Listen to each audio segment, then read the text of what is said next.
might be a bit confusing for some of you to keep track of what's new, gone, and staying the same in this new version of Final Fantasy Tactics with all the different interviews floating around the internet right now. So first, what was saved and what's gone from the War of the Lions version? The only content from War of the Lions that is confirmed to be present in Final Fantasy Tactics, the Ivalice Chronicles by the developers, are the War of the Lions script that will be used for the classic version of the game included in Final Fantasy Tactics, the Ivalice Chronicles. The full motion video cutscenes from War of the Lions will be included too, but they are only viewable if selected from a menu. They will not be seen while playing through the game itself. Funny enough, a big reason they were cut is because the script extensions for the enhanced version were so long that they could not fit all the new dialogue into the animated cutscenes. And finally, the change where Cloud Strife could join your party a little earlier in the PSP version is being kept too.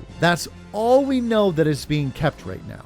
The Dark Knight and Onion Knight jobs, Balthier, Luso, the extended story cutscenes, and the multiplayer content are all gone. This includes all the new equipment that could be found in multiplayer as well.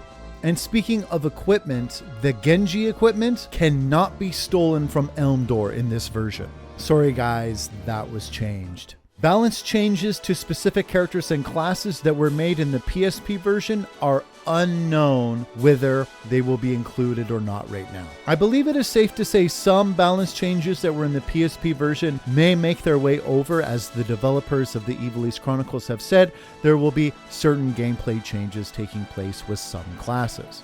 For example, Meliadul was a much more powerful and viable character with her base class in War of the Lions than she was in the original PlayStation 1 version. It's not known if changes like this will make it. The developers very much seem to be cherry-picking very specific things from War of the Lions to bring over. So we will have to wait and see the extent of the balance and class changes for ourselves at release. Now, what is staying the same in this version of the game from the original PlayStation 1 release it's based on?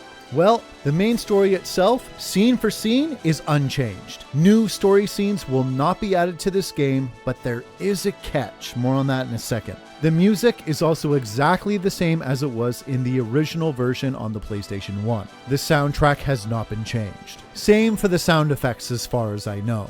There will be some class tweaking, but a lot of the jobs still function the same way. For example, there is still a charge mechanic when casting many spells in the game. It was deliberated this mechanic might be removed, as it was only implemented because of hardware restrictions during the original PlayStation 1 version's development. But it was decided that its removal would break the balance of the game, so it remained. Some other classes though, like the Archer, will have some of their charge abilities tweaked, as they were quite useless in the original game. And another thing that stays the same, which was really important to a lot of people, is TG Sid is still as overpowered as he was in the original game. In a nutshell, it was decided he would remain unchanged because the director thought that a character famous for being overpowered should remain that way. So that leaves us with what's new. I mentioned how there will be no new story scenes in the game, but that comes with a big asterisk. Indeed, there will be no new story scenes, but many scenes will be extended with more dialogue. And there will be new interactions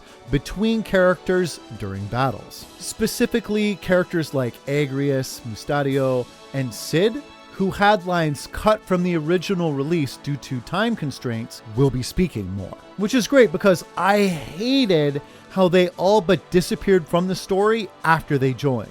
They will be getting much more fleshed out in this version. Your party members that join through the story will be much chattier, have more developed personalities, and no longer be mute after they join. Some of these types of conversations that characters have in battle will be dependent on who was in your party during combat at a given time, however.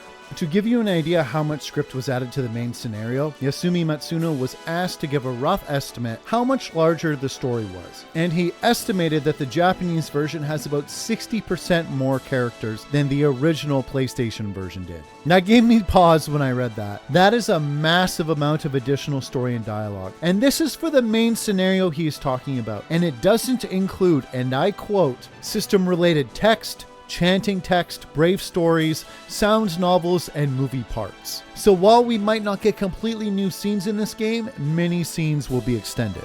This one isn't technically new, but do you remember the dialogue that would sometimes happen before spells or abilities in the original Final Fantasy Tactics? It was present in the original PS1 version, but removed for the PSP version. Well, it's back now, and it's fully voiced. That's about it for things that are staying relatively the same, so let's move on to what's new in this version. These next changes I'm going to rifle through because they've been talked about quite a lot already in other places, so let's do it quick. More character and job balancing will be happening. Character palette swapping is present, but for now it is restricted to Ramza and is only available as a pre-order or deluxe edition bonus. 3 difficulty modes are present: easy, classic, and tactical, otherwise known as hard.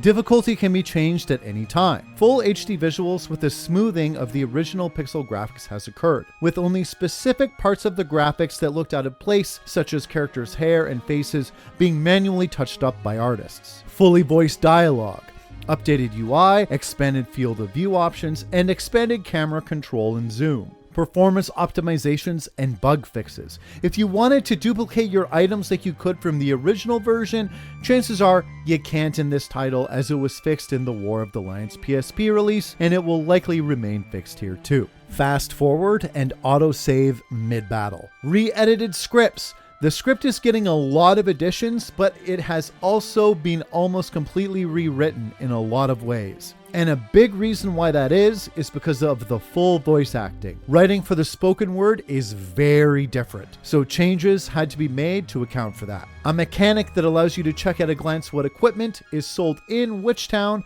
from the world map is included too. You can also withdraw from fights, and it is easy to retry them. Guest characters are finally controllable now too. The original SFX and the VFX have been cleaned up, so there is no desync or slowdown. 50 unit maximum for your army. Death cries are also now voiced, and the start of a character's turn is voiced now too. Some hidden branching dialogue options. The ending has been changed a little bit too. The events of the ending are the same, but the dialogue has been changed to convey a slightly different meaning than the original. And finally, a big unknown right now is the addition of the sound novels that were present in the original Japanese release of Final Fantasy Tactics for the PlayStation 1. The sound novels, for those of you that don't know, told little side stories through a minigame. And that is everything I have been able to find about what is new, gone, or staying the same in Final Fantasy Tactics, the Ivalice Chronicles. So if any of you know about something I missed that is worthwhile sharing, please let everyone know in the comments. Thank you for watching, and I will see you next time.